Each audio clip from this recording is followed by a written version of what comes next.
Hey, welcome back to the show. First things first, if you have not already watched my Hashimoto's diagnosis story, you're definitely going to want to start there. Watch that, and I promise this video is going to make a whole lot more sense. So without further ado, let's get into today's video. I have been asked more times than I can count, what the heck is Hashimoto's? So please, step into my classroom, we are going to talk about it.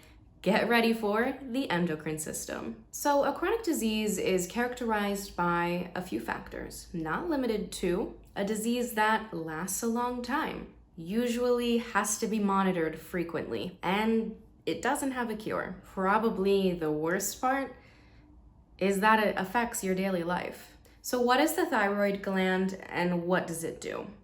The thyroid gland is a butterfly-shaped gland in your neck that sits behind your Adam's apple.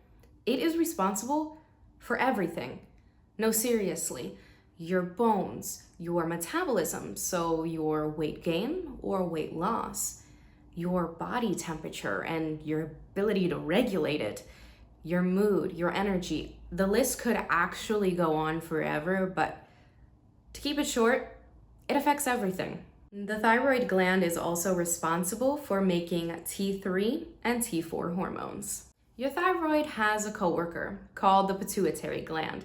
That is a pea-sized gland that lives in your brain and sits behind your nose. The pituitary gland is responsible for making TSH. When there is too much T4 in the body, the pituitary gland will produce less TSH. And that is going to slow everything down. On the flip side, if there is not enough T4 in the body, your pituitary gland is going to speed things up and produce more TSH. In short, the endocrine system has a lot of moving parts that are all supposed to work together in one beautiful harmony.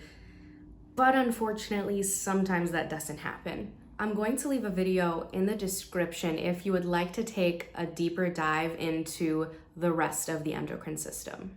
So remember when I said that Hashimoto's thyroiditis is an autoimmune disease? It's categorized like that because the immune system attacks your thyroid gland. I know, I thought our immune system was supposed to protect us. Well, unfortunately, those are the cards that millions of people have been dealt. Researchers have spent years trying to get to the bottom of why. Why does our immune system mistakenly attack a gland? And the truth is, they really don't have a concrete answer. There's a lot of theories, but nothing permanent. So let's just say having a useless immune system is not for the weak.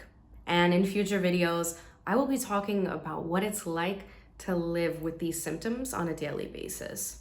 Something to note is that Hashimoto's disease is the #1 cause of hypothyroidism. I know, confusing. Hear me out. Remember when I said that the immune system attacked your thyroid? Well, it affected it so bad that now it can't produce the correct hormones at all, thus giving you an underactive thyroid called hypothyroidism. So I want to end this video with some fun facts, or not so fun facts, I guess, depending on who you are and how you look at this. The first one is that Hashimoto's thyroiditis is more commonly found in women. Having one autoimmune disease puts you at a greater risk for developing another, which is why I have two. Hashimoto's disease can cause the gland to enlarge, called a goiter. But you should already know that because you definitely watched my Hashimoto's diagnosis story. Don't worry, the series is not over. There is still a whole lot to talk about with the endocrine system, Hashimoto's, lifestyle changes. We will keep going. And with that, I will see you in the next video.